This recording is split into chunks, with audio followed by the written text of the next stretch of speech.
देश के number 1 Hindi news channel के सबसे बड़े चुनावी मंच गुजरात अधिवेशन में आप सभी का एक बार फिर स्वागत है। और गुजरात अधिवेशन में अब वक्त है उस सेशन का जिसका हम अधिवेशन में सुबह से इंतजार कर रहे हैं। खुद गृह मंत्री अमित शाह जी हमारे साथ हैं। स्वागत करेंगे अमित शाह जी का, जो बोलते कम हैं जब लेकिन बोलते हैं तो पूरा देश सुनता है। केंद्रीय गृह मंत्री अमित शाह जी, और उनसे बातचीत करेंगे न्यूज 18 नेटवर्क के editor in chief Rahul Joshi. आप दोनों का स्वागत।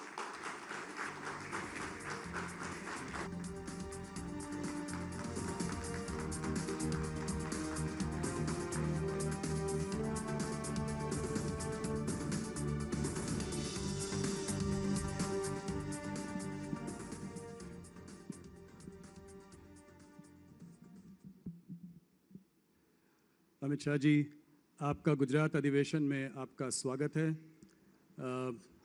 ये एक्सक्लूसिव इंटरव्यू न्यूज़ 18 ग्रुप को देने के लिए आपका बहुत बहुत धन्यवाद। 6 महीने पहले भी आपने सिर्फ हम ही लोगों को इंटरव्यू दिया था जब 5 राज्यों के चुनाव हुए थे। 6 महीने बाद आज फिर आपको इंटरव्यू करने का हमारा सौभाग्य है। आपका स्वागत है इस अधिवेशन में। अमित जी, सबसे पहला सवाल, हम लोग गुजरात में हैं, चुनावी माहौल गर्म है। गुजरात आपकी जन्मभूमि भी रही है, आपकी कर्मभूमि भी रही है। पहला सवाल बहुत सीधा और सरल है। कितनी सीट देते हैं गुजरात में आप भारतीय जनता पार्टी को? देखिए, सीटों के आकलन करने के लिए तो बहुत जल्दबाजी होगी, मगर मैं इतना निश्चित कह सकता हूं, दीपावली के समय से लगभग मेरा गुजरात में आज 16वां दिन है। इतना निश्चित कह सकता हूं कि भारतीय जनता पार्टी यहां पर अपने सभी चुनावी रिकॉर्ड तोड़कर सर्वाधिक सीट और सर्वाधिक मत प्राप्त कर कर विजयी बनेगी और प्रचंड बहुमत के साथ यहां पर हम सरकार बनेंगे।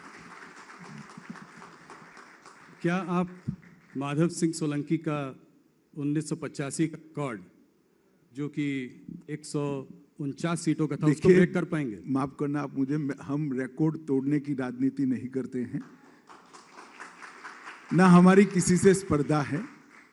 हमारा चुनाव का लक्ष्य है हर एक मतदाता का संपर्क हो, और जो भारतीय जनता पार्टी को वोट देने वाला मतदाता है वो हमारे कार्यकर्ता की जिम्मेदारी है कि वो हर एक मतदाता का मतदान हो। हम चुनाव के जरिए हमारी पार्टी की आइडियोलॉजी को, हमारे संगठन को एक्सपांड करना चाहते हैं और यहाँ मजबूत सरकार देकर एक सुरक्षित, सुविकसित, संस्कृत और शिक्षित गुजरात बनाना चाहते हैं, जो हम सालों से कर रहे हैं। अमित जी, इस बार इस चुनाव में अहम और मेन मुद्दा क्या है? क्या फिर से एक बार मोदी जी पर भरोसा, मोदी जी के लिए प्यार, या फिर भूपेंद्र जी का प्रदर्शन भी इस बार एक बड़ा मुद्दा रहेगा? आप दोनों को अलग नहीं कर सकते हो। 1990 से लेकर आज तक भारतीय जनता पार्टी गुजरात में एक भी चुनाव नहीं हारी। ये भारतीय जनता पार्टी का क्लियर कट रिकॉर्ड है और आप सभी जर्नलिस्टों को मालूम पड़ना चाहिए, जब कभी भी हम चुनाव के मैदान में भारतीय जनता पार्टी गुजरात के कार्यकर्ता गए, हमने विजय प्राप्त की है। और वो विजय का कारण है गुजरात की जनता का आशीर्वाद और असीम स्नेह। और मैं मानता हूं कि हमने गुजरात की जनता की अपेक्षा पर खरा उतरने के लिए कोई कसर नहीं छोड़ी है। यही गुजरात है जहां एक जमाना था, कांग्रेस का शासन था, 365 दिन के साल में से 250 दिन तक कर्फ्यू रहता था। आज गुजरात के 20 साल के लड़के को अगर पूछ ले कि भैया कर्फ्यू क्या होता है, तो जनरल नॉलेज में वो फेल हो जाएगा। जनरल नॉलेज के एग्जाम में उसने कर्फ्यू देखा ही नहीं। मैं खुद विद्यार्थी परिषद के काम के लिए पोरबंदर गया था। एक लेमरेटा स्कूटर के पीछे बैठकर मैं जा रहा था। पोरबंदर की सीमा शुरू होती थी, वहां पर एक बोर्ड लगाया था दबंगों ने कि यहां से पोरबंदर शुरू होता है, कानून और व्यवस्था की हद यहां पर पूरी होती है। और नोटिफिकेशन निकालकर कांग्रेस सरकार ने पोरबंदर की जेल को बंद करना पड़ा था, क्योंकि जेल चलाना वहां संभव नहीं था। इससे लेकर आज तक जो भारतीय जनता पार्टी का शासन रहा, विशेष कर मोदी जी का जो कालखंड रहा और मोदी जी के बाद का कालखंड, हमने यहां पर कानून और व्यवस्था की मजबूत एक अभेद दीवार सरहदी राज्य के अंदर खड़ा करने के लिए हम सफल हुए हैं। और इसके अच्छे नतीजे आए हैं, क्योंकि कानून और व्यवस्था की अगर स्थिति ठीक है तो शिक्षा का स्तर भी सुधरता है, ग्रामीण विकास भी होता है, शहरी विकास भी होता है और इन्वेस्टमेंट भी आता है। तो इन टोटो गुजरात के डेवलपमेंट में बहुत अच्छे तरीके से हम परफॉर्म कर पाए हैं।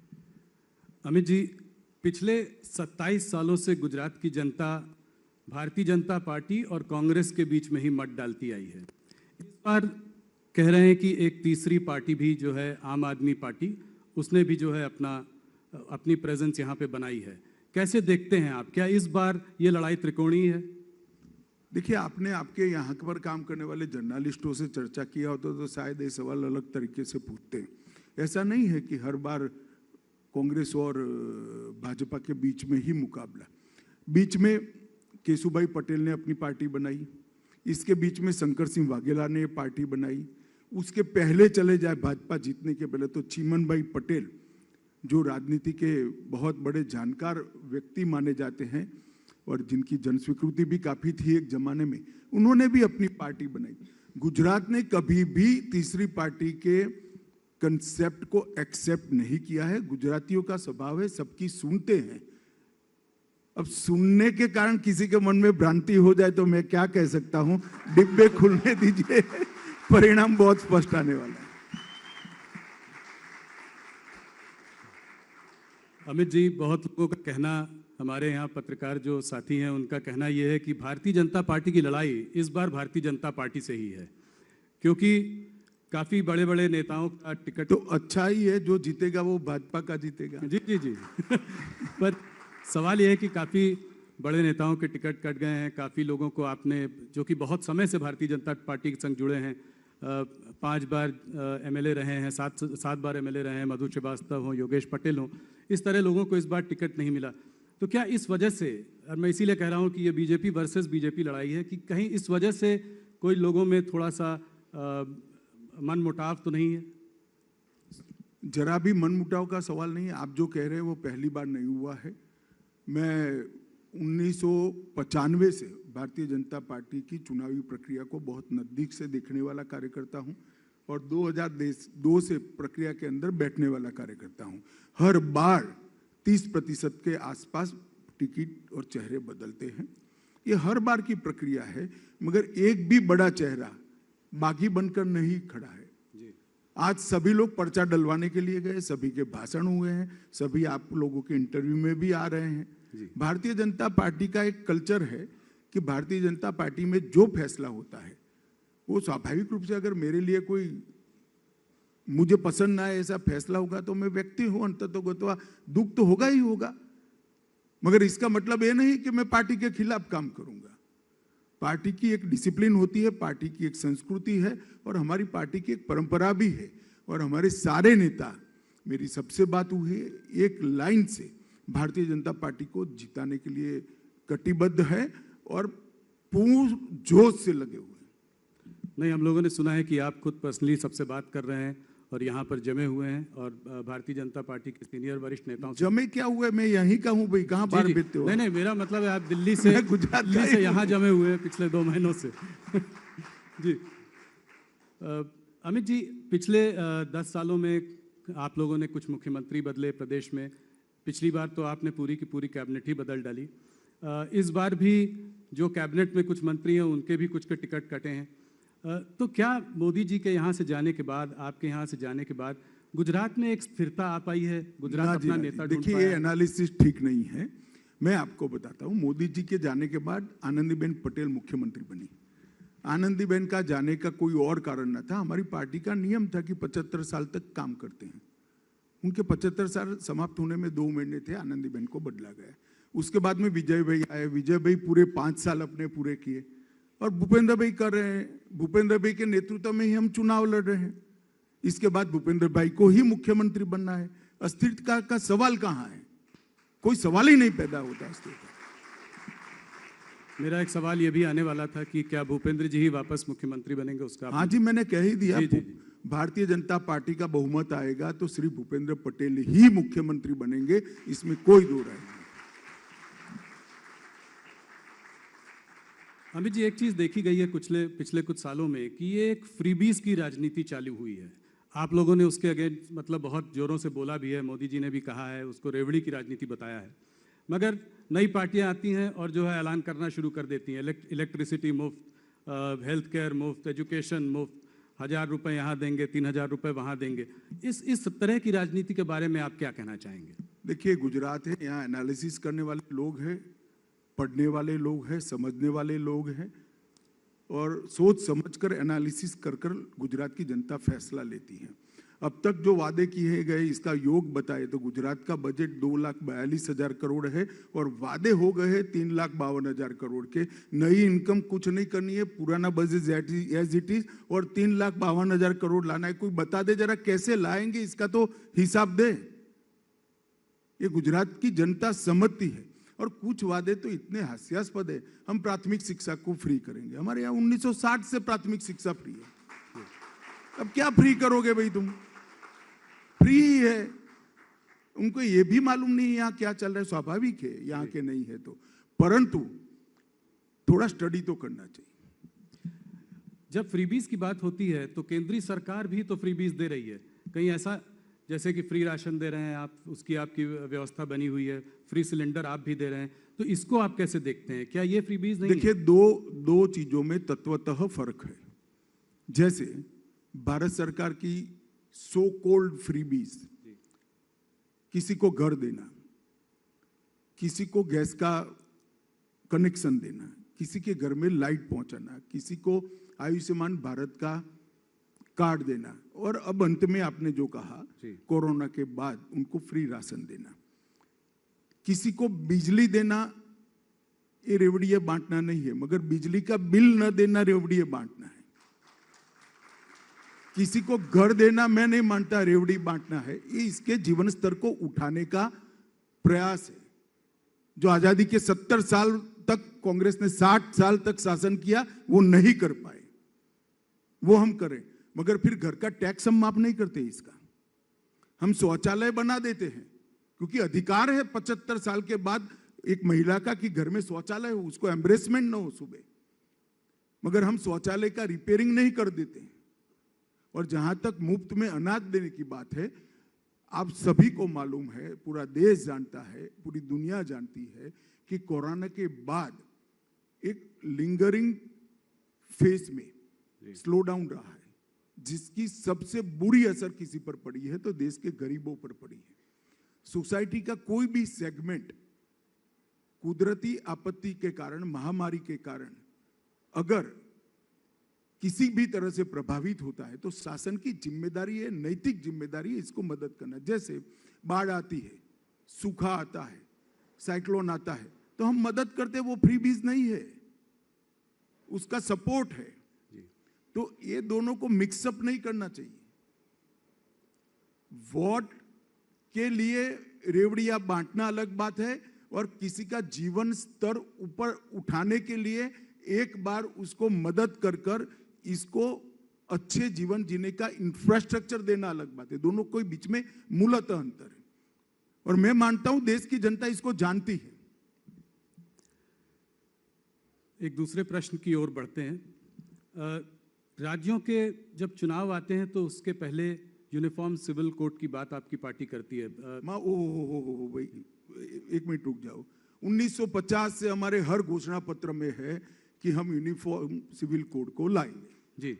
1950 से नहीं, संविधान सभा ने भी आर्टिकल 44 के अंदर कहा है कि देश के विधानमंडलों और देश की संसद ने जब भी अनुकूलता हो तब यूनिफॉर्म सिविल कोड लाना चाहिए, जिसमें जवाहरलाल नेहरू, सरदार पटेल, मौलाना आजाद, राजा जी, ये सबके दस्तखत है जी।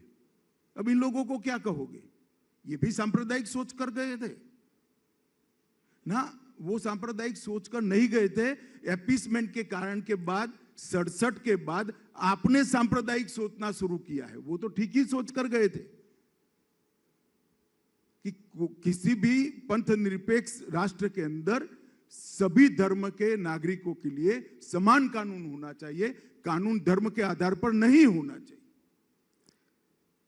मगर अब इसको भी राजनीतिक कलर देते रहे। हमने हमारे जनसंघ के समय से ये हमारा घोषणा पत्र का वादा है जिसको हम पूरा करते हैं। ऐसा नहीं है कि सिर्फ ये क्यों, हमने कहा था राम मंदिर बनाएंगे, मोदी जी ने इसका भूमि पूजन कर दिया और 2024 का आप टिकट निकलवा कर रखना, जनवरी का भव्य राम मंदिर अयोध्या में आपको दिखाई पड़ेगा। हमने कहा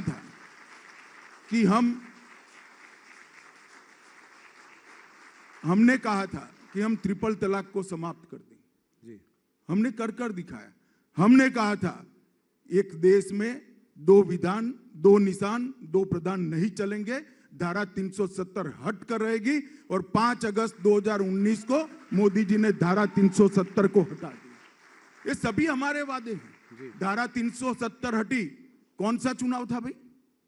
राम जन्मभूमि का भूमि पूजन हुआ, कौन सा चुनाव था?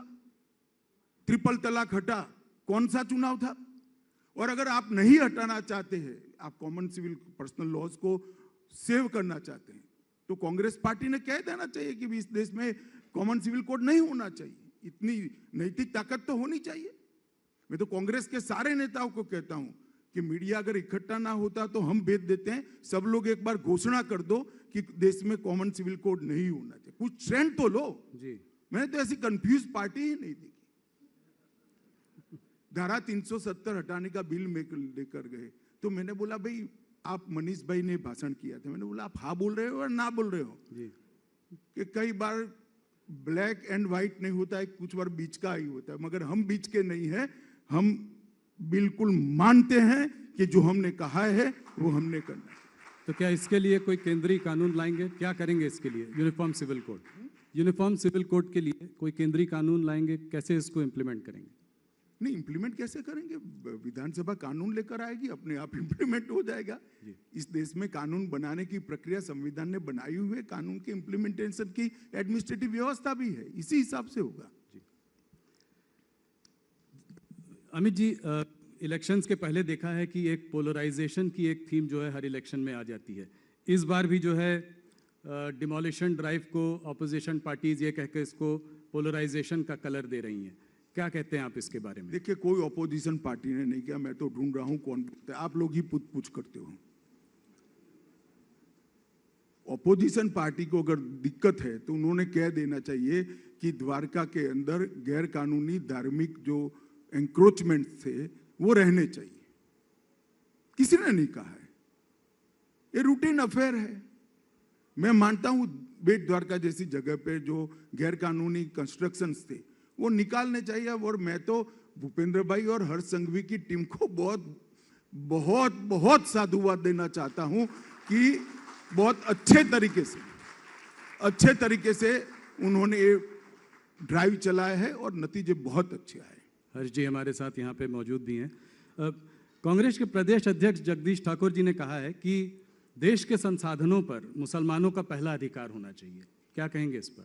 नहीं, कोई नई बात नहीं। पहले मनमोहन सिंह जी ने कहा है। हमारा मानना है कि देश के संसाधनों पर देश के गरीब का, दलित का, आदिवासी का सबसे पहला अधिकार होना चाहिए। देश के पिछड़े का अधिकार होना चाहिए। जहां तक संविधान के इंटरप्रिटेशन का सवाल है, संविधान में कहीं पर भी प्रायोरिटी एरिया रिलीजियस आधार पर नहीं तय किया है।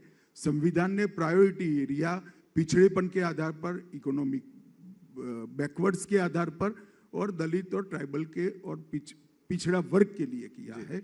और भारतीय जनता पार्टी मानती भी है, करती भी है।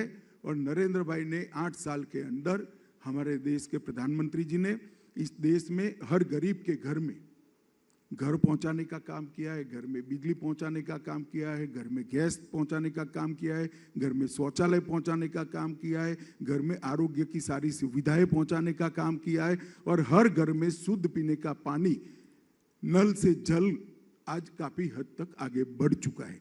इसके साथ साथ जब कोरोना का संकट आया 80 करोड़ लोगों के घर के अंदर प्रति माह प्रति व्यक्ति 5 किलो राशन पहुंचाने का भी काम किया है। हम स्पष्ट रूप से मानते हैं कि देश के संसाधनों पर धर्म की मान्यता के आधार पर किसी का अधिकार नहीं होना चाहिए। देश के संसाधनों पर इस देश के दलित, आदिवासी, पिछड़े और गरीब का अधिकार होना चाहिए, चाहे वो किसी भी धर्म के हो, हिंदू हो, मुस्लिम हो, क्रिश्चियन हो, कोई भी हो, इसका अधिकार होना चाहिए, मगर गरीब का अधिकार होना चाहिए। अमित जी, कांग्रेस के मैनिफेस्टो में एक इंटरेस्टिंग बात कही है। उन्होंने ये कहा है कि अगर वो पार्टी पावर में आई तो नरेंद्र मोदी स्टेडियम का नाम बदलकर सरदार पटेल स्टेडियम करेंगे। इसके बारे में आपकी क्या विचार है? मैं तो धन्यवादी हूं, आपने सवाल पूछ लिया। मैं अखबार में देख रहा था, अब आपने पूछ ही लिया है तो यहीं पर जवाब स्पष्ट कर देता हूं। सबसे पहली बात, कांग्रेस को सरदार पटेल का नाम देने का अधिकार ही नहीं। पूरा जीवन सरदार को इतिहास में उचित स्थान न मिले, इसके पीछे एक गांधी नेहरू परिवार ने लगा। सरदार पटेल की अंत्येष्टि से लेकर, सरदार पटेल का स्मारक बनने से लेकर, सरदार पटेल को भारत रत्न देने तक कोई भी काम इन्होंने रोड़ा अटकाने के अलावा नहीं किया। नरेंद्र भाई ने विश्व की सबसे बड़ी ऊंची प्रतिमा यहां पर सरदार साहब के स्मारक में बनाई। क्या बात कर रहे हो, सरदार साहब किया। नरेंद्र भाई ने देश भर के 8.5 करोड़ किसानों के औजारों का लोहा पिघलाकर किसान नेता सरदार पटेल का, लौह पुरुष सरदार पटेल का विश्व का सबसे बड़ा पुतला बनाने का बात। एक भी कांग्रेसी नेता आज तक वहां पर पुष्पांजलि करने नहीं गया। प्रतिमा किसने भी बनाई हो, आपके शासन में बहुत सारी प्रतिमा बनी है महापुरुषों की, हम जाते हैं, आदर भाव व्यक्त करते हैं। क्योंकि ये प्रतिमा सरदार पटेल की नरेंद्र भाई ने बनाई इसलिए आप नहीं जाते, ऐसा नहीं है। क्योंकि ये सरदार पटेल की प्रतिमा है इसलिए कांग्रेसी नहीं जाते। और सरदार पटेल को हमेशा अन्याय करने का काम एक कांग्रेस पार्टी ने। सरदार पटेल के नाम पर ना कोई योजना बनी, ना कोई बड़ा स्मारक बना, ना आपने भारत रत्न दिया। जब कांग्रेस गई तब जाकर भारत रत्न मिला सरदार पटेल को। और आज आप सरदार पटेल की एडवोकेसी कर दो। और जहां तक स्टेडियम का सवाल है, मैं स्पष्ट कर दूं, वहां पर एक स्टेडियम था और आज वहां पर एक स्टेडियम बना है जिसका नाम नरेंद्र मोदी स्टेडियम है। परंतु कांग्रेस झूठ प्रचार कर रही है। वहां पर एक कॉम्प्लेक्स बना है, स्पोर्ट्स कॉम्प्लेक्स बना है, जिसमें टोटल 18 स्टेडियम बनने वाले हैं। उसमें से एक नरेंद्र मोदी स्टेडियम है और वो पूरे स्पोर्ट्स कॉम्प्लेक्स का नाम सरदार पटेल स्पोर्ट्स कॉम्प्लेक्स रखा गया है। सरदार पटेल के नाम को, उनकी स्मृति को हमने एक्सपांड कर एक की जगह 18 स्टेडियम में लगाने का काम ये भारतीय जनता पार्टी की सरकार है। जिनके पास कोई मुद्दे नहीं होते हैं वो इस प्रकार के मुद्दे। और क्या समझते हो आप गुजरात की जनता? गुजरात की जनता आपके झूठी बातों में आ जाएगी। नरेंद्र भाई मोदी के प्रधानमंत्री बनने के बाद, भारतीय जनता पार्टी की सरकार बनने के बाद सरदार पटेल की फोटो लगाना शुरू किया है। 50 साल तक कांग्रेस के स्टेज के पीछे कभी सरदार पटेल की फोटो हमने नहीं देखी। 50 साल तक कांग्रेसियों के मुंह से सरदार पटेल का नाम हमने नहीं सुना। इतना बड़ा स्मारक बना, एक भी कांग्रेसी नेता वहां पुष्पांजलि करने नहीं गया और आप सरदार पटेल की बात करते हो। भाई, भारतीय जनता पार्टी का हर कार्यकर्ता मानता है कि सरदार पटेल न होते तो आज ये देश का स्वरूप न होता, देश अखंड न होता, देश का आज का संविधान भी न होता। सरदार पटेल के योगदान के लिए हमें कांग्रेस से सीखने की जरूरत नहीं है, ना इनकी स्मृति के लिए कुछ करने की जरूरत है। वही स्टेडियम पर एक बहुत बड़ा स्पोर्ट्स कॉम्प्लेक्स बनाकर सरदार पटेल स्पोर्ट्स कॉम्प्लेक्स उसका नाम रखा गया है और वहां आने वाले दिनों में चुनाव के बाद द्रुत गति से शुरू हो जाएगा। 18 अलग अलग खेलों के स्टेडियम बनेंगे और अगर हम ढंग से परफॉर्म कर पाए तो वहां पर ओलंपिक भी होगा। विश्व का Olympic Sardar Patel sports complex के अंदर होगा।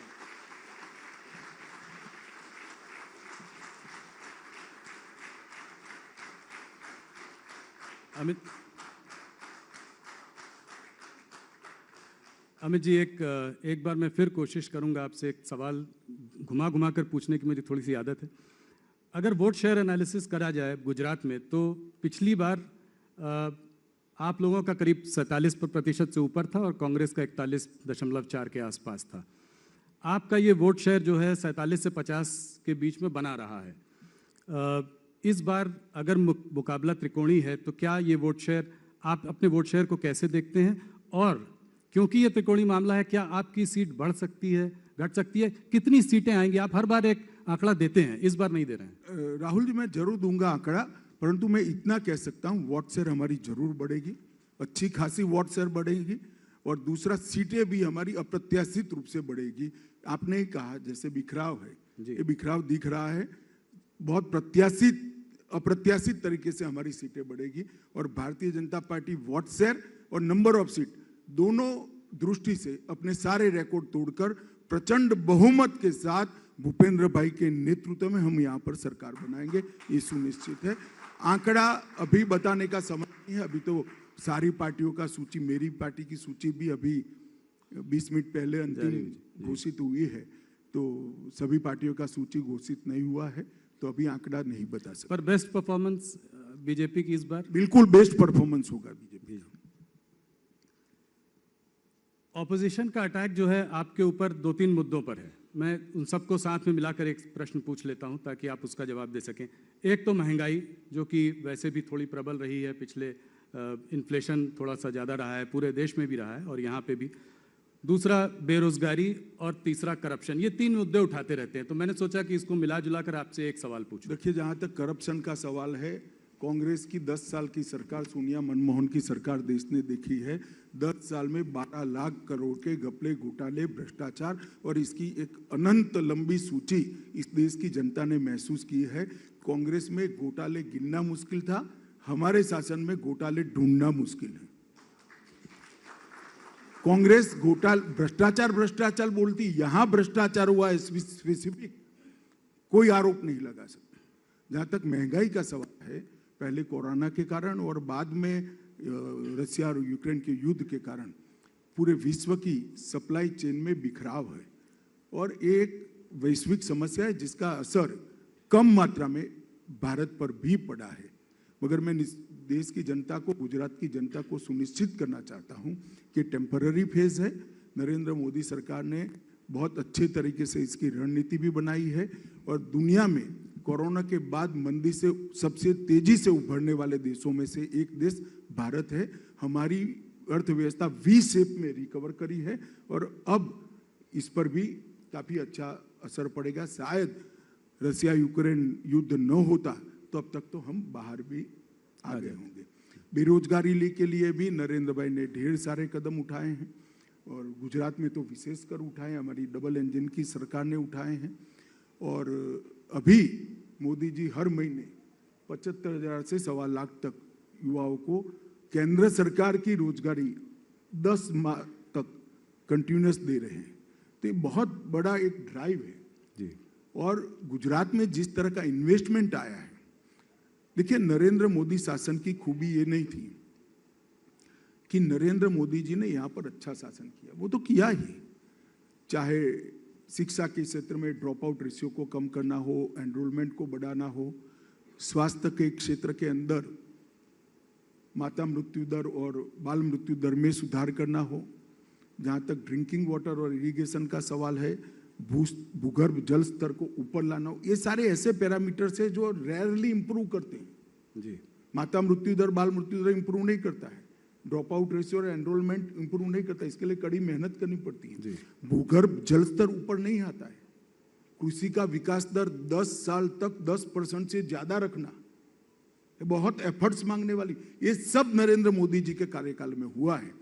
परंतु मैं इसको विशिष्ट बात नहीं मानता, वो मोदी जी करते ही जहां रहते, अभी देश में है तो देश में भी करते।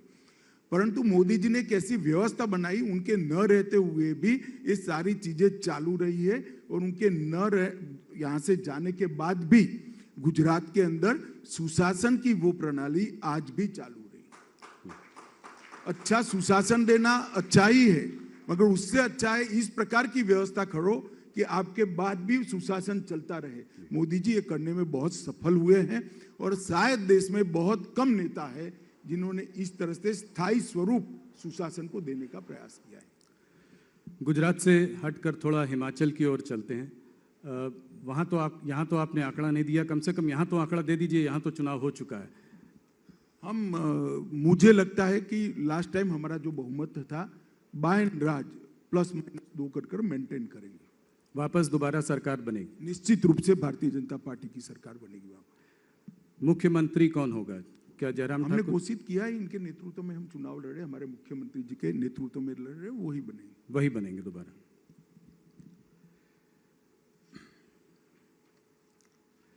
थोड़ा सा आपका समय मुझे कम मिलता है, बहुत कम आप इंटरव्यू देते हैं। थोड़ा सा राष्ट्रीय मुद्दों पर बात करें और प्रदेशों की तरफ भी एक नज़र डाल लें। भारत जोड़ो यात्रा, राहुल गांधी जी ने ये भारत जोड़ो यात्रा शुरू की। क्या आपको लगता है कि इस यात्रा की वजह से राहुल जी का कोई एक ज़्यादा गंभीर चेहरा लोगों के सामने आया है? इस यात्रा को आप कैसे देखते हैं? देखिए, इसका पॉलिटिकल एनालिसिस तो कुछ समय के बाद सातत्यपूर्ण तरीके से कितनी गंभीरता रहती है इसके आधार पर ही होगा, परंतु मैं तो पुरुषार्थ का समर्थक व्यक्ति हूं। कोई भी व्यक्ति पुरुषार्थ करता है, अच्छा ही है।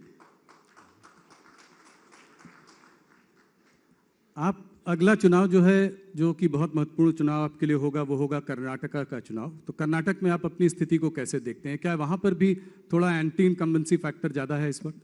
देखिए, कर्नाटक में गत चुनाव में हमें 8 सीटें कम पड़ी थी जी। क्लियर कट मैंडेट हमें नहीं मिला था। तो अब वहाँ पर ऑपोजिशन में बिखराव तो वहाँ पर भी है और हमारी सरकार भी प्रयास कर रही है। मुझे लगता है कि गुजरात और हिमाचल के परिणामों का बहुत अच्छा असर कर्नाटक पर भी होगा और हमारी पार्टी ने, वहाँ के संगठन ने एक कार्य योजना भी बनाई है चुनाव तक किस तरह से पार्टी को नीचे के स्तर पर मजबूत करना और पार्टी के चुनावी तंत्र को कैसे ठीक ठाक कर ऑफेंसिव तरीके से चुनाव में जाने के लिए। वहाँ पे भी कुछ बदलाव करेंगे जैसे और जगहों पे आपने किए हैं एंटी इनकम्बेंसी को टैकल करने के लिए? नहीं, अभी इस प्रकार का कोई निर्णय नहीं हुआ, कोई चर्चा भी नहीं। मैं एक सवाल आपसे कश्मीर पर पूछना चाह रहा हूँ।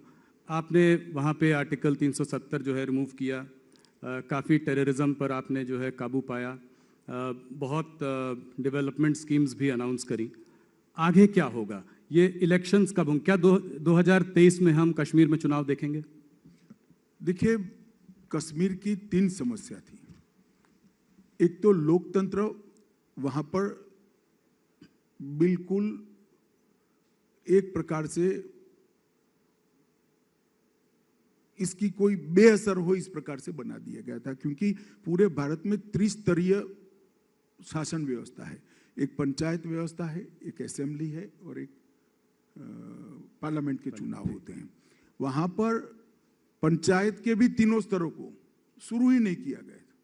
ना पंच सरपंच चुने जाते थे, ना ब्लॉक लेवल के चुनाव होते थे, ना डिस्ट्रिक्ट लेवल के चुनाव होते थे। तो डेमोक्रेसी एक प्रकार से 3 परिवारों में सिमट कर रह गई थी। गांधी परिवार मतलब कांग्रेस पार्टी, महबूबा मुफ्ती की पार्टी और फारूक साहब की पार्टी, इसमें डेमोक्रेसी सिमट कर रह गई थी। 87 विधायक और 6 सांसद, ये डेमोक्रेसी का साइज था।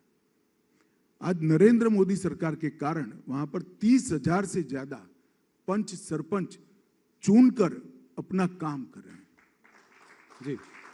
तो डेमोक्रेसी को ग्रासरूट लेवल तक परकोलेट करने का काम नरेंद्र मोदी सरकार ने किया। आज तक 1990 से जब से आतंकवाद वहां पर बढ़ा, तब से लेकर आज तक हम आतंकवाद के खिलाफ तो लड़ते रहे। जिसने भी लड़ाई लड़ी है बहुत अच्छी लड़ी, सभी एजेंसियों ने, सभी सरकारों ने। मैं इसकी कोई टीका टिप्पणी करना नहीं चाहता। इसके आंकड़े तो बढ़ते घटते रहते हैं, मगर आतंकवाद के खिलाफ लड़ाई लड़ी, मगर आतंकवाद के पोषण करने वालों के खिलाफ कभी लड़ाई नहीं लड़ी गई। हमने हुर्रियत को टफ जवाब दिया, जमाते इस्लामी पर बैन लगाया और आतंकवाद की पूरी इकोसिस्टम, जो उनको पैसा सप्लाई करते थे, जो वैचारिक आधार प्रदान करते थे और जो अलग अलग प्रकार की व्यवस्थाओं में इनके मोहरे बैठे थे, इस सबको रूथलेसली क्लीन अप करने का काम भारतीय जनता पार्टी की नरेंद्र मोदी सरकार ने किया है और मैं मानता हूं यही आतंकवाद के खिलाफ सच्ची सफलता। और इसके कारण आप देखेंगे तो 90 से बाद आज सबसे कम आतंकवादी घटनाएं होती है, सबसे कम लोगों की जान जाती है। और हमारी सफलता सबसे ज्यादा ये है कि पहले आतंकवाद के खिलाफ सेंट्रल एजेंसियां लड़ती थी, सीआरपीएफ, मिलिट्री, बीएसएफ लड़ता था। आज आतंकवाद के खिलाफ जम्मू कश्मीर पुलिस लड़ रही है। ये बहुत बड़ी परिवर्तन का अच्छा चिन्ह है। और तीसरा, वहां डेवलपमेंट को कोई कुछ मानता ही नहीं था। चावल मिल जाए, दवाई मिल जाए, वही डेवलपमेंट था। 70 साल तक जम्मू कश्मीर में 12,000 करोड़ का इन्वेस्टमेंट आया था और ये 5 साल के अंदर, 4 साल के अंदर जम्मू कश्मीर के अंदर 56,000 करोड़ रुपीस का डेवलपमेंट इन्वेस्टमेंट आया। कोई ऐसी राष्ट्रीय शिक्षा संस्थान नहीं है जो 2 की संख्या में, एक जम्मू में एक और कश्मीर में न खुले हों। चाहे एम्स हो, चाहे आईआईएम हो, चाहे आईआईटी हो, हर राष्ट्रीय शिक्षा संस्थान आज वहां पर खुला है जी। और जम्मू कश्मीर के टूरिज्म के अंदर अब तक के साल में 80 लाख से ज्यादा लोग टूरिस्ट पहुंचे हैं, जो अब तक का जम्मू कश्मीर के आजादी के बाद का सर्वाधिक आंकड़ा है। रिकॉर्ड टूरिस्ट अमरनाथ यात्रा में गई, एकदम शांतिपूर्ण तरीके से अमरनाथ यात्रा पारित हो गई। और जम्मू कश्मीर के अंदर आज तक दलितों को, पिछड़ों को, ट्राइबलों को रिजर्वेशन का अधिकार नहीं मिलता था। पहली बार भारतीय जनता पार्टी की सरकार ने दलितों को, ट्राइबल को और पिछड़ों को रिजर्वेशन का अधिकार, संवैधानिक अधिकार देने का काम किया। और हमारा जो मांग था, मेरे जैसे कार्यकर्ता के लिए तो बहुत सुखद बात है कि हमारे समय के अंदर 2 विधान, 2 निशान और 2 प्रधान समाप्त कर जम्मू कश्मीर आज भारत का अखंड हिस्सा है। इसका एहसास जम्मू कश्मीर और पूरे भारत की जनता करती है। बहुत बड़ी उपलब्धि है और ये मोदी जी के शासन की प्रमुख उपलब्धियों में से एक है जी। तो क्या चुनाव 2023 में हो पाएंगे? चुनाव आयोग ने कराने, और साथ अर्थ में राहुल जी, चुनाव आयोग हम नहीं चलाते हैं। नहीं, वो तो पता है, पर आपने ये तो बात मुझे कही, डेट कैसे मालूम होगा भैया? नहीं, आपने ये कहा है, बार बार कहा है कि आप चाहते हैं कि वहां पर चुनाव जल्दी से तो जल्दी हो चाहता ही और लोकतांत्रिक प्रणाली वापस आए। तो मैं चाहता ही हूं कि जल्दी चुनाव हो। डिलिमिटेशन का काम वहां समाप्त हो गया है, मगर मतदाता सूची इतनी लचर स्थिति में वहां पड़ी है, चुनाव आयोग उसको दुरुस्त कर रहा है। जब भी मतदाता सूची समाप्त होगी, ठंडी समाप्त होगी, चुनाव आयोग उचित फैसला लेगा। हमें तो सिर्फ सिक्योरिटी की दृष्टि से कंसर्न देना है और मैं मानता हूं सिक्योरिटी की पोजीशन सेटिस्फैक्टरी है। तो उम्मीद है कि जल्दी होगा समय। हमें भी उम्मीद है जल्दी, जी, मगर निर्णय चुनाव आयोग ने कर। जी। अमित जी, पंजाब में सनसनीखेज हत्याओं की खबरें जो है पिछले कुछ महीनों से चल रही हैं। मूसेवाला मर्डर के बाद इधर जो 2 मर्डर हुए हैं, डेरा सच्चा में प्रदीप सिंह और शिवसेना के सुधीर सूरी, पंजाब की हालात को आप कैसे देखते हैं? क्या वहाँ पे हालत गंभीर होती दिखाई दे रही है आपको? देखिए, आप पार्टी की सरकार बनने के बाद कानून और व्यवस्था की परिस्थिति लचर हुई है, इसमें कोई दो राय नहीं है। परंतु हम मुस्तैदी से नजर बनाए हुए हैं और हम स्थिति को आउट ऑफ कंट्रोल नहीं जाने देंगे। क्या कदम उठाएंगे आप? काफी कदम उठाएंगे। मैं ऐसा गृह मंत्री नहीं हूं कि आपको इंटरव्यू में अलगाववाद के खिलाफ लड़ाई की सूचना दे दूं। मगर पंजाब में कड़े कदम केंद्र उठाएगी अगर ये सिचुएशन केंद्र राज्य दोनों मिलकर उठाएंगे। जी, ऐसा नहीं, ये लड़ाई सबने लड़नी है, सबको साथ में लेकर लड़नी है और विजयी भी होना है। एक और बड़ा मुद्दा जो कि पंजाब में ही नरेंद्र मोदी के नेतृत्व में भारत सरकार ने ड्रग के उपयोग, ड्रग की बिक्री और ड्रग का भारत के समुद्र के रास्ते से दुनिया के अलग अलग जगह पे जाने के रास्ते या जमीनी रास्ते से सब पर कठोर कार्यवाही की। सारे आंकड़े उपलब्ध हैं और मैं एक ही आंकड़ा कहना चाहता हूं कि 3 साल के अंदर हमने लगभग 20,000 करोड़ रुपए का ड्रग पकड़ा है। पहले कांग्रेस के 3 साल की तुलना में 700 करोड़ का था। तो इससे आपको साइज और स्केल मालूम पड़ेगा। इसके लिए एनकोड कर एक 4 स्तरीय व्यवस्था बनाई है। एक एकदम ऊपर की टीम है, फिर इस पर अफसरों की टीम है, फिर राज्य स्तर की टीम है और फिर डिस्ट्रिक्ट स्तर की टीम है। और हमने top to bottom and bottom to top investigation को कंसेप्ट डेवलप किया है। जैसे कोई छोटी सी ड्रग की पुड़िया पकड़ी जाती है तो वो कहाँ से आई से लेकर देश में कहाँ तक से एंटर हुई, पूरा नेटवर्क की जांच होती है। और देश की सीमा पर ड्रग पकड़ा जाता है तो वो आकर कैसे छोटी पुड़िया बनने वाला था उसका भी पूरा इन्वेस्टिगेशन होता है। तो top to bottom, bottom to top investigation concept के साथ हम ड्रग के तंत्र को उखाड़ने के लिए पहली बार प्रयास कर रहे हैं। काफी सफलताएं मिली है। इसमें भी मैं गुजरात सरकार को बहुत बहुत साधुवाद देना चाहता हूं, भूपेंद्र जी और हर्ष यहाँ बैठा है, हर्ष को, क्योंकि गुजरात सरकार ने न केवल गुजरात के अंदर एंटर हुए ड्रग को पकड़ा है, गुजरात के दरिया से लंका जाते हुए ड्रग को भी पकड़कर बहुत बड़ा काम किया और बड़ी मात्रा में सीजर हुआ है और अच्छा इन्वेस्टिगेशन किया है, जिसके कारण दिल्ली, पंजाब और हिमाचल ये तीनों राज्यों में बड़े नेटवर्क का भांडाफोड़ हुआ है। ड्रग के खिलाफ जीरो टॉलरेंस की हमारी नीति है और मोदी जी ने संकल्प लिया है कि 2047 के पहले हम भारत को ड्रग फ्री बनाएंगे। नशा मुक्त भारत का हमारा संकल्प सुनिश्चित है। ड्रग ट्रैफिकिंग को देखकर ये बात तो करीब करीब साफ है कि इसके पीछे पाकिस्तान का हाथ है। एक अनस्टेबल पाकिस्तान नहीं, ऐसा कहना ठीक नहीं होगा। अफगानिस्तान से, पाकिस्तान से रास्ते भी आता है, बर्मा के रास्ते भी ड्रग आता है, तो रास्ते अनेक हैं। मगर कोई भी राज्य हो, अस्थिरता होती है तो इस प्रकार के कामकाज को बढ़ावा मिलता ही है। जी, पाकिस्तान एक अनस्टेबल देश भी है, इससे हमारे देश को आप क्या खतरा देखते हैं? देखिए, मेरे लिए आपकी तरह बोलना सरल नहीं है जी कि अनस्टेबल देश है, परंतु पाकिस्तान से जो खतरे हैं पूरा देश जानता है, आप भी जानते हो। मगर मैं तो इतना कह सकता हूं, खतरा जो भी है सीमा की उस पार रहेगा, हम अंदर नहीं आने देंगे, इतना मैं सबको सुनिश्चित करना।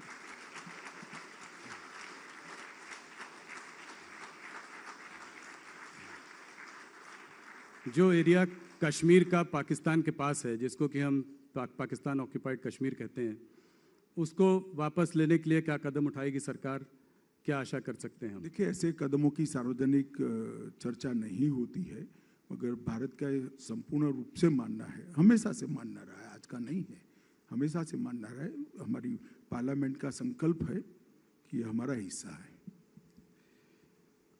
अक्साई चीन पर भी चीन का कब्जा है। एक मुझे मालूम है आप क्या कहने वाले, कोई टाइटल इसमें से नहीं निकलेगा। रॉन्ग नंबर डायल कर रहे हो राहुल।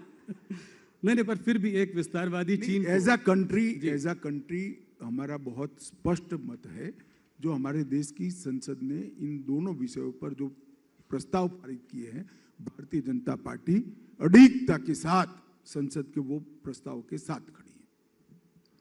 एक दूसरा नंबर डायल करने की कोशिश करता हूँ। क्या भारत की छवि जो है पूरे विश्व में बहुत अच्छी रही है। यूक्रेन और रूस के बीच में बड़े बड़े देशों ने कहा है कि भारत को जो है मीडिएट करना चाहिए। क्या आपको लगता है कि रूस और यूक्रेन के युद्ध में भारत का मीडिएट करना? देखिए, मैं इतना ही कहना चाहता हूँ, आगे क्या होगा वो तो डिप्लोमेसी के लेवल पर तय होगा। जो होगा और परिणाम आएगा वो सबके सामने आएगा। परंतु मैं भी सालों से भारत की डिप्लोमेसी को एक विद्यार्थी के रूप में देख रहा हूं। हमने कभी ऐसा नहीं देखा कि भारत के 35,000 बच्चे यूक्रेन में पढ़ने के लिए फंसे हो और भारत के प्रधानमंत्री यूक्रेन और रशिया के राष्ट्राध्यक्षों से बात करें कि भैया हमारे बच्चों को हमें वापस लाना है, आप थोड़ा गोलाबारी 2-3 दिन के लिए बंद करो और 72 घंटों के लिए दो देश के युद्ध का सीज फायर हो जाए। ये हर भारतीय के लिए गौरव की बात है। ये भारत के प्रभाव का परिचायक। और अब G20 मोदी जी आज गए हैं, G20 की चेयरमैनशिप भारत के पास आ रही है। ये साल पूरी दुनिया के मतलब कंट्रीब्यूट करने का भारत का साल है। हम सब भारतवासी इससे बहुत आशान्वित हैं। अमित जी, एक ग्लोबल नैरेटिव ऐसा भी बन रहा है वेस्टर्न मीडिया में, खास करके माइनॉरिटीज़ को लेकर, कि मुसलमानों को यहाँ पर सताया जा रहा है। ये जो एक साजिश चल रही है, इनफैक्ट अभी एक अमेरिकन स्कॉलर सैल्वाटोर बेबॉन्स यहाँ आए थे देश में, तो उन्होंने कहा कि जो है भारत का बुद्धिजीवी वर्ग जो है वो एंटी इंडिया है, क्या ऐसा आप मानते हैं? ये ऐसा नैरेटिव क्यों बन रहा है? इसके पीछे क्या साजिश है? देखिए, तो एनालिसिस का सवाल है। मैं ये मान सकता हूं कि अगर किसी को स्पेशल फेवर मिलती थी तो हमारे राज्य में वो नहीं मिलेगी, हमारे शासन में नहीं मिलेगी। और ये हमारे संविधान का स्पिरिट, किसी को स्पेशल फेवर नहीं मिलनी चाहिए।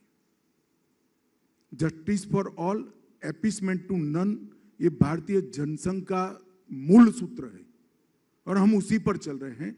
किसी को अन्याय नहीं करेंगे, मगर किसी का एपीसमेंट, तुष्टीकरण भी नहीं करेंगे।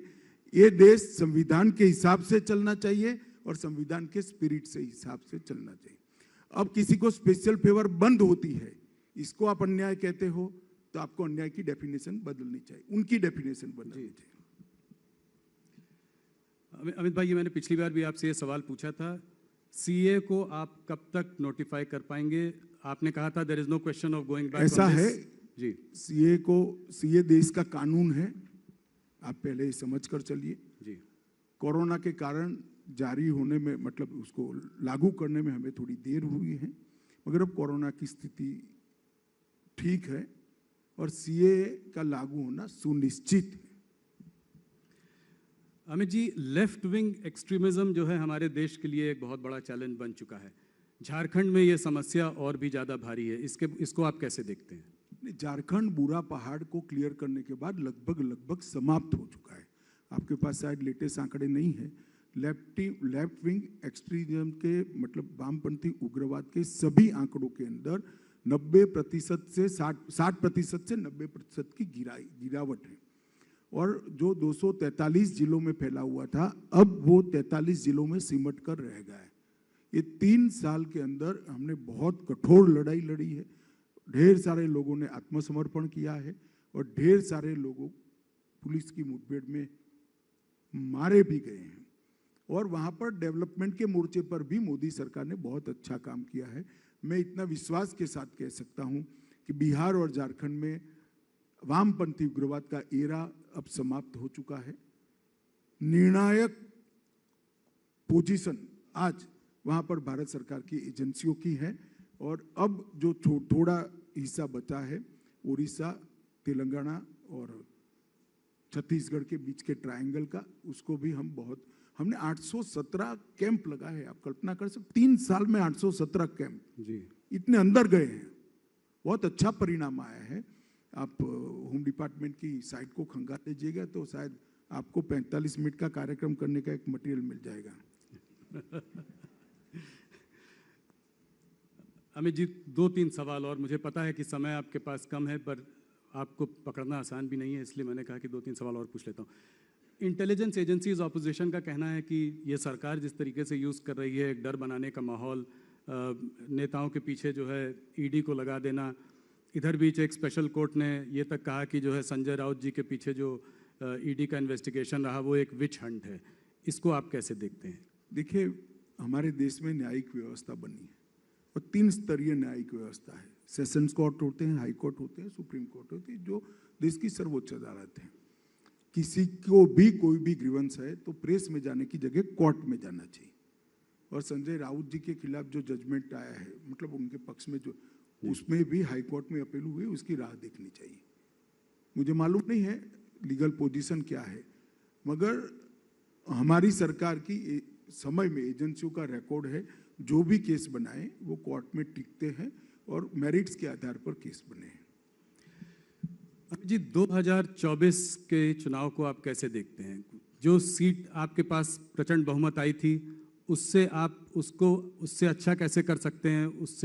उसको वहां पर होल्ड करके कैसे रख सकते हैं? कहां से आपको ज्यादा सीटें मैं मिलेंगी? एरिया बता ही देता हूं आपको। हम दक्षिण में हमें अपने आप को इम्प्रूव करेंगे।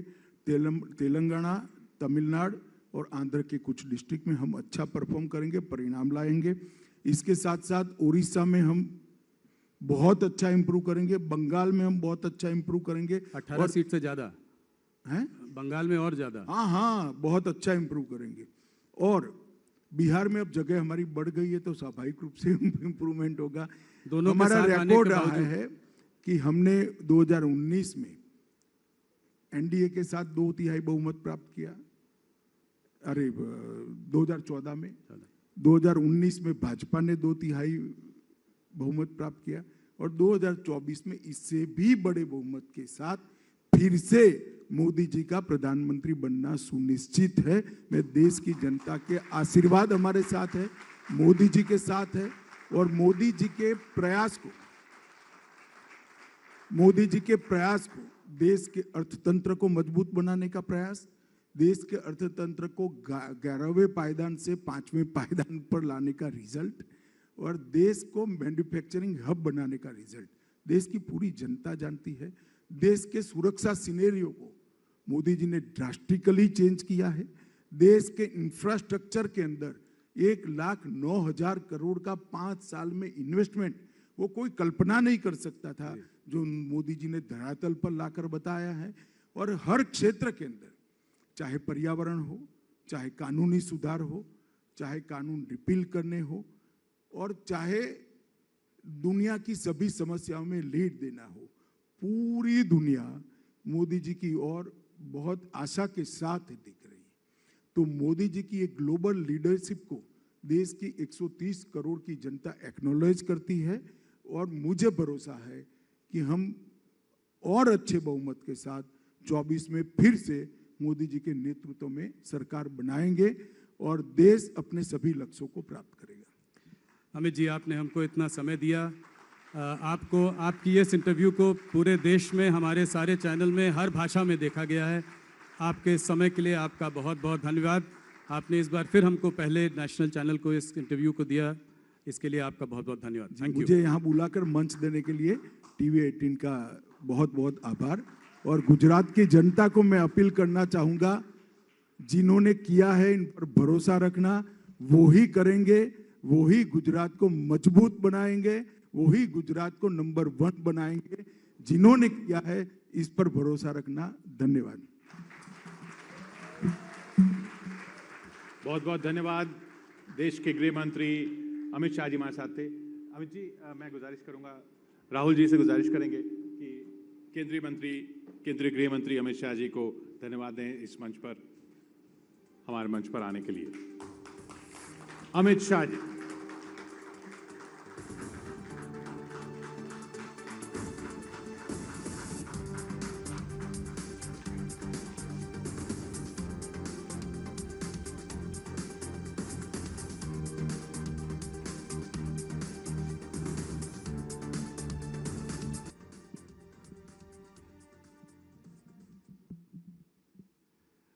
अमित शाह जी, आपका गुजरात अधिवेशन में आपका स्वागत है।